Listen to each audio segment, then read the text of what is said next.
What's up, everybody? This is Kevin here from Happy Beard Games, your source for classic gaming goodness. And today is Wednesday. That is Wii Wednesday. We're playing some Wii games each week on a Wednesday, and this week is no exception. Today we're playing the great game, or well, debatably great, Indiana Jones and the Staff of Kings. We're gonna find out just how close this is to the Indiana Jones franchise. Does it make you feel like Indy? Does it make you feel like you're whipping, punching? Plane flying, shooting out, archaeology. The real question is, does Indiana Jones and the Staff of Kings live up to your expectations of what an Indiana Jones adventure should be? Video game or movie, it should be a fun adventure. So let's take a little look back at the Indiana Jones movie trilogy. No, actually it's not a trilogy, it's a series. There's a TV series, Young Indiana Jones, it's pretty good. And there is 4 films. And multiple video games. So the first one was Raiders of the Lost Ark. Very good movie. It's a classic. The next one, Temple of Doom. Very good movie as well. I love all these movies, by the way. These are up there with Star Wars. And then there's the third one, The Last Crusade, which features Indiana Jones and his father, played by Sean Connery. Which is important to notice because in this game, Staff of Kings, you're going to be playing co-op at some parts. And the co-op adventure, you play as Indy and his father. So that's pretty interesting gameplay there, and I like that they included those characters. Then there's Kingdom of the Crystal Skull. Now this is highly debatable on whether or not it's a good film, or even if it fits into the canon of Indiana Jones. But I think it's a fun movie. It did come out about 20 years later than the rest of the films, and even the TV series, Young Indiana Jones. And, I don't know, I think it's alright as a fun movie experience. But it doesn't live up to the other 3, in my opinion, at all. And, at the same time, I don't really like the topic of it, because most of the films, they all have, like, a myth or a historical religious artifact that they're looking for, like the Ark of the Covenant. This one is the Crystal Skull, which is basically an ancient alien-style myth. It's a modern myth. It's not really an ancient artifact. It's been proven that it's just a hoax. So this movie is based on a hoax, and that's why I don't like this movie as much as the other 3. That being said, it's a fun Indiana Jones adventure, so let's see how well Staff of Kings lives up to any of these 4 films. Alright, let's get going on Wii Wednesday, Indiana Jones, Staff of Kings. Let's do this on Happy Beard Games. Alright guys, now this game requires a normal Wii remote and a normal nunchuck together. And if you're going to play co-op, your second player will also need a nunchuck and a Wii remote. You cannot use a classic controller to the best of my knowledge, and you can't use any other accessories. So here we go, Indiana Jones and the Staff of Kings. Push A, we got this really cool main menu that looks like you're in like workspace. I don't know how to call it right now, but yeah, so let's select our file. You have pointer controls, which is really neat. You have that really cool picture of Harrison Ford right there from the films as Indiana Jones, of course. Of course, it's Indy. So we're going to create a new profile on normal difficulty. You can do a hard mode as well, guys. And this game, it's not really that hard. It takes a little bit of understanding. And maybe that adds to the frustration that some reviews have been pointing out. So you've got a few things on the main menu, but we're going to jump into Journey Onward, which is to play the main single-player game. You can also start a co-op game in a different section. So let's just start out. The first level is called Sudan. After observing some German activity near a forgotten temple, Indy looks for another way in. For whatever reasons, and I'm going to respect that on this video, they don't refer to them as Nazis, they refer to them as German soldiers. It's interesting that they took that approach to it. Hey look, it's Paramount! No.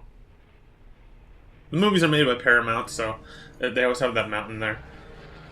Oh, there's our guy. There's Indy. Good old Indiana.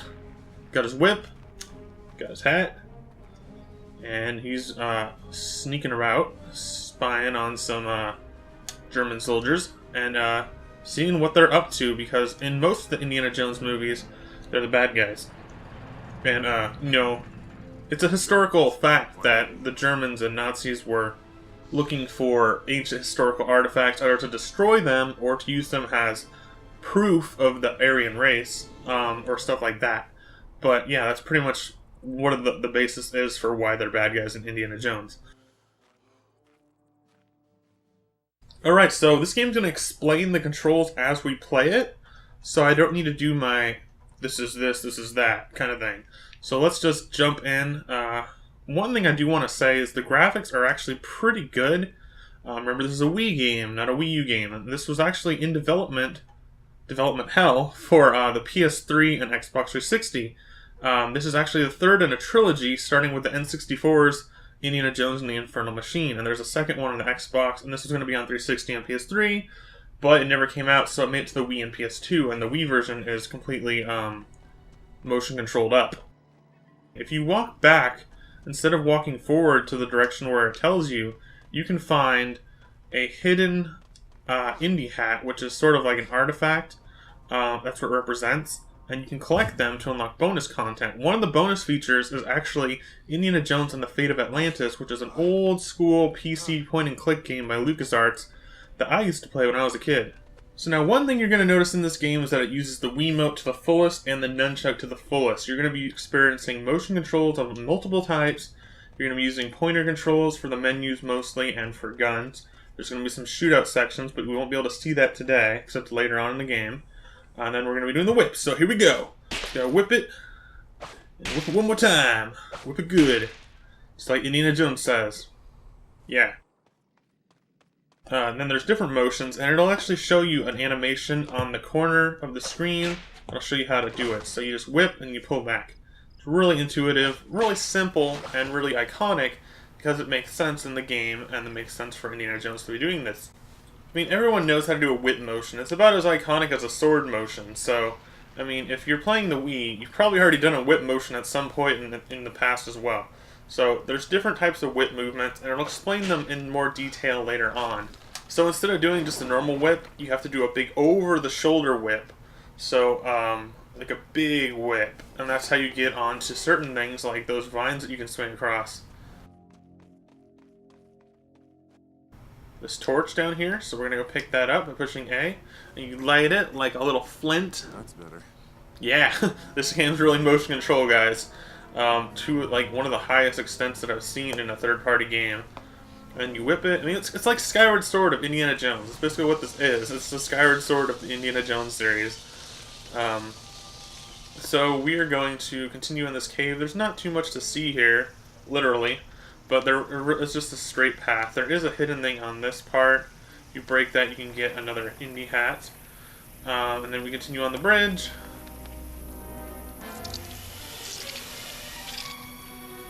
Here's a cutscene that's very iconic. It just seems like something straight out of the start of one of the movies.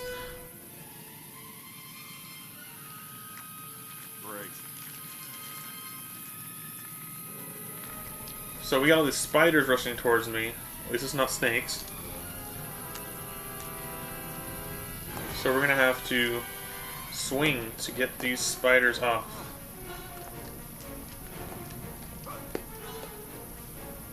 Then we're gonna have to brush them off, brush them off, brush them off. Yeah, motion controls are a little crazy, and at some parts, specifically on action time events or cutscenes, active cutscenes, it'll be worse than others. One of my least favorite things is going like that when you're motion control, just swinging them back and forth like that. It's ridiculous, and it bothers me so much. But in some cases in this game, it kind of makes sense, and you don't really have to go that fast. It doesn't force you to go any faster than Indy is moving in the game. So if you think about it that way, and you move as fast as Indy is moving, you should be alright. So you don't have to go like lightning fast. You just have to go as fast as Indy does in the cutscenes. So you got to keep up with him, and you got to make it seem realistic, and you don't have to go too fast, which is a good thing. Because doing the drum roll motion is one of my least favorite things about the Wii motion controls, and I really don't like it when they force that on us. We got in this area. We're going down. Here is a drop the torch. I push this block. No motion controls required here, of course. Just hold down A. And then we're going to, you can move the camera just by pushing anywhere on the D-pad. It's sort of like a Mario Galaxy. Hold down A, you can shimmy across the wall. Sort of like a Metal Gear or Wind Waker style. And then you push A again to get off the wall and push forward. There we go. Now here's another whip overhead.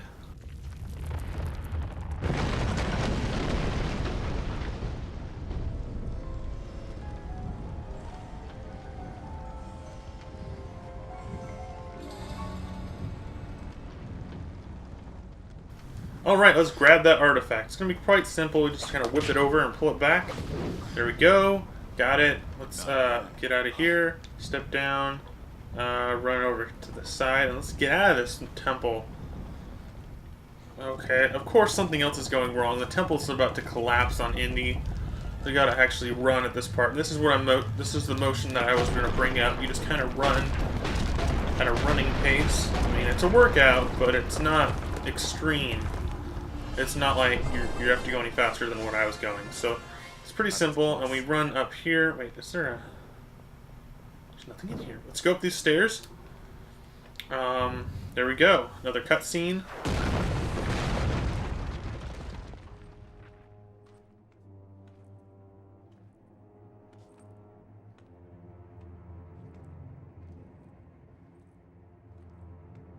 Es ist ein Fehler. Ich kann erklären, bitte. Then by all means, Dr. Jones, explain. The cutscenes are interesting in this game because the graphics are actually pretty well animated. I mean, they're sort of low res, of course. It's a Wii game. And they're sort of, you know, not the highest quality compared to a PlayStation 3 game at the time. But for what they are, they look good animated, and Indiana Jones looks like himself, so that's a good thing. I'm just glad he's not around to see it. The idol, Jones. How are those reflexes?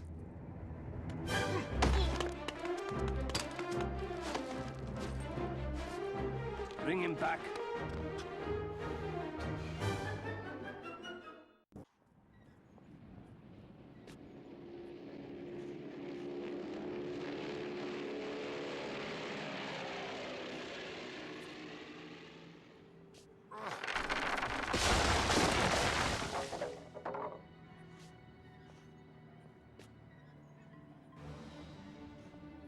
I wouldn't think archaeology was such a rough profession. Well, you'd be wrong. Sometimes the only way out of a scrape... Okay, so this is part of the game that's very similar to Punch-Out. It'll explain how to play at the bottom, and it'll show you how to do the motions. Later in the game, you're going to have to figure out on your own, so you want to pay attention to this part, because it'll only explain it once.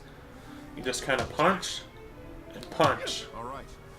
And then you try out the left, which you use the nunchucks. So you want to keep your hands up in a punching, fist motions. Kind of jab at them a couple times. Yeah, it's pretty cool. And it'll walk you through it pretty easily, so you'll get a good understanding of it. Just try not to forget in later parts of the game. I found myself doing that as well. Like, okay, I'm used to playing video games where you're pushing A and B. So when I find a game like this, with a unique control scheme, sometime in the middle of a heated battle where there's lots of enemies coming at you at once, and you gotta fight them like this. And I just resort back to pushing buttons, just because that's how I play video games. But on this, it shows you how, so you gotta pay attention and you gotta remember that when you're playing. You've got different moves, like an uppercut, does a lot of damage. You don't have to do it like, whoa, like Tiger Uppercut or anything like that. You just kind of flick it up. But with the punches, you kind of punch towards them. And then, so we got an uppercut with the nunchuck, and another uppercut with the nunchuck. And remember, you've got the hooks, which you can just go like that and that. You don't have to go like, grrr. You just have to go like that. Just a little side swipe. So yeah, that's the first fight. And there's a little secret over here. Always want to be on the lookout for some secrets. Go over to the left side instead of the right, and you'll find an indie artifact hat. Yeah! Got that guy down fast. Now this part coming up was pretty cool because it'll show you how to interact with different objects and interact with the environment, which is a really cool feature on this game. It's really interesting because it teaches you how to fight, and then it shows you that you can interact with your objects and the environment as well. So you'll be seeing these little icons, like you see like a rope icon, or it's just a whip icon, so you can whip it, and pull it back, and you can use that to attack things. You know, so you grab icons, you just push the A button. When you're standing on top of it, you'll pick it up and you can use it as a temporary weapon that you can hold onto and use until you're done using it. So I picked up a shovel, Shovel Knight Indy, and we're going to use that as a swinging object motion. So just swing the shovel, swing it again, do some heavy damage with that. It'll help you out on some of the bigger enemies, because as you'll soon see, there's going to be, you know, standard body size guys, and there's going to be big guys, so you got to watch out for them. You can also hold down A briefly and throw it. So it makes sense because A is pick up and put down. So if you hold down A and you throw it, you can do a throwing where you actually throw the object at them.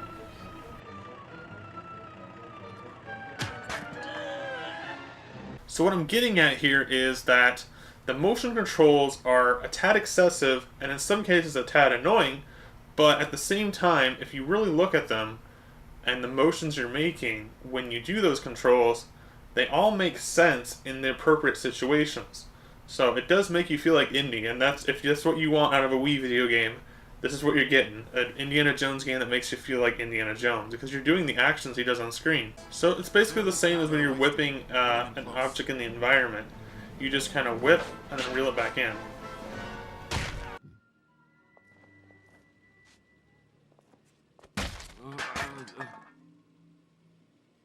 When it works, it works. That's basically my idea of the whole Wii remote. It works well when it works. And it's not always the controller's fault. Sometimes it's the player's fault. Admittedly, it's the player's fault sometimes. And also it's the developer of the game's fault. It depends on how well they implement it and how well they show you how to use those controls that they've created. It's kind of weird punching in the air because you're punching at nothing, but Indy's punching at something, and he's moving around, and you're just standing still. So it's a little disorienting in some ways. Ooh, take out that crowbar. Bam! Knock him out.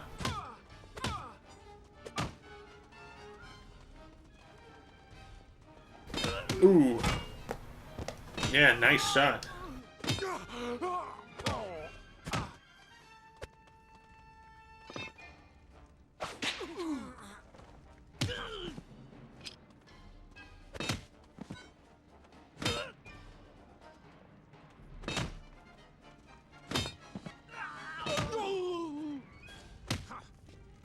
Now, there was multiple ways I could have killed those enemies.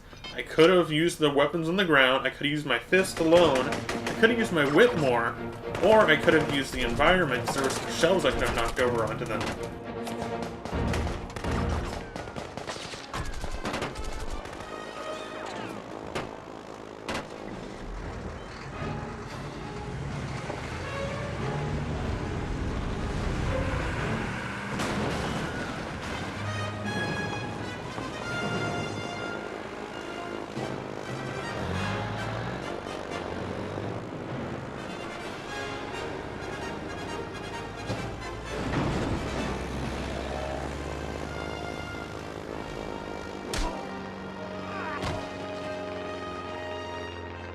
At the very least, they did work on the cutscenes very well to make them feel and look like something straight out of the Indiana Jones films.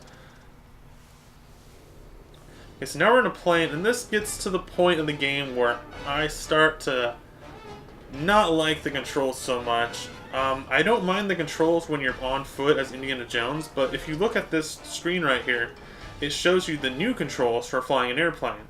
What you have to do is hold it up like this. So you're holding it like a joystick.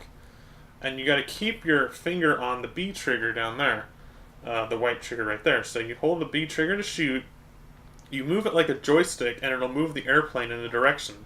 So it's sort of like you're flying an airplane, but it doesn't really hold up so well. And it's going to get bad. Oh no, here we go. Now, the real problem here isn't so much the controls. For me, it's the sensitivity of the controls. I think this stage would have been better off had it been a pointer level. Whoa. But if you just pointed in the direction where you needed to shoot using pointer controls, it probably would have worked a lot better. But they tried to make it realistic, so they're going for realism here. But doesn't mean everyone's a pilot. So you can shoot these other planes, and it'll help you because they'll shoot at you. Now you can actually get away with it without killing any of the other enemies. But the real danger here is actually just running into these walls, because you can see it's a very narrow canyon, and I'm not very good at this. I mean, I've played Rogue Squadron and stuff, so I know what I'm doing a little bit in terms of video game piloting, but this is different with the controls, and you don't have very much health either. No, it's not as scary as it seemed the first time, but the first time, let me tell you, this took me about 4 tries. Ooh, well, we made it through the plane stage. That was actually a lot easier than I expected.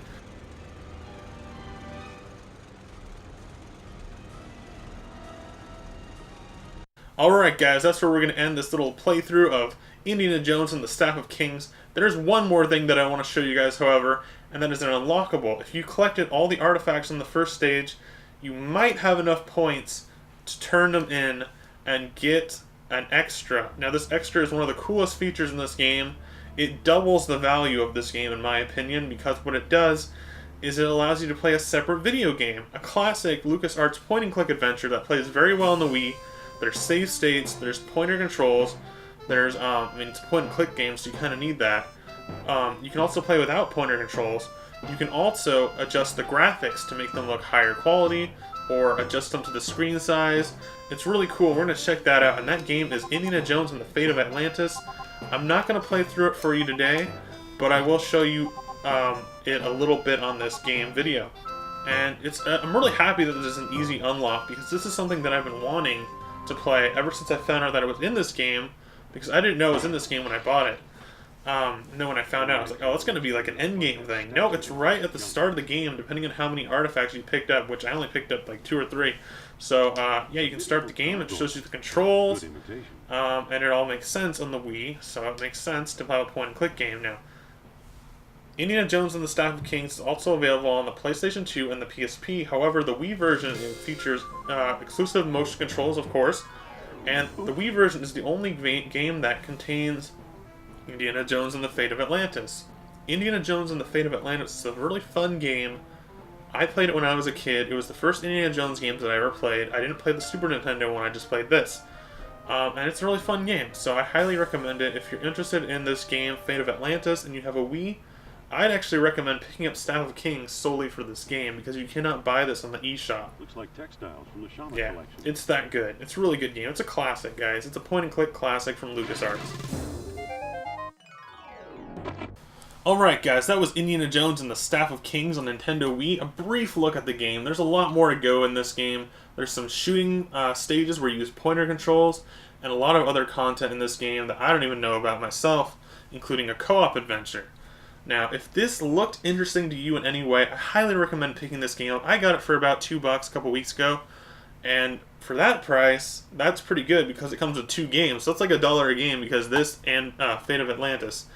Very good game, Fate of Atlantis. This game, I've heard some negative reviews on it, some mixed reviews on it, so it may not be the exact same experience that I had for you. So I recommend it. If you thought this video was interesting, you might want to check it out and see for yourself how you like it, because I don't know, I liked it. I thought it was fun. The controls are a little hard to get used to, but they're very unique, so it's interesting to play it that way. Thanks for watching Hybrid Games once again. If you liked this video, it would help me out a lot if you leaved a like on the YouTube video. If you want to let me know what you think, or have any recommendations or suggestions for future game titles on Wii Wednesdays or classic games for Hybrid Games, let me know that in the comments. If you have any other opinions, ideas, or anything else, let me know in the comments as well. Thanks for watching once again, and stay tuned to Hybrid Games for more classic gaming goodness. Until next time, Hybrid Games will see you then. Hybrid Games, out!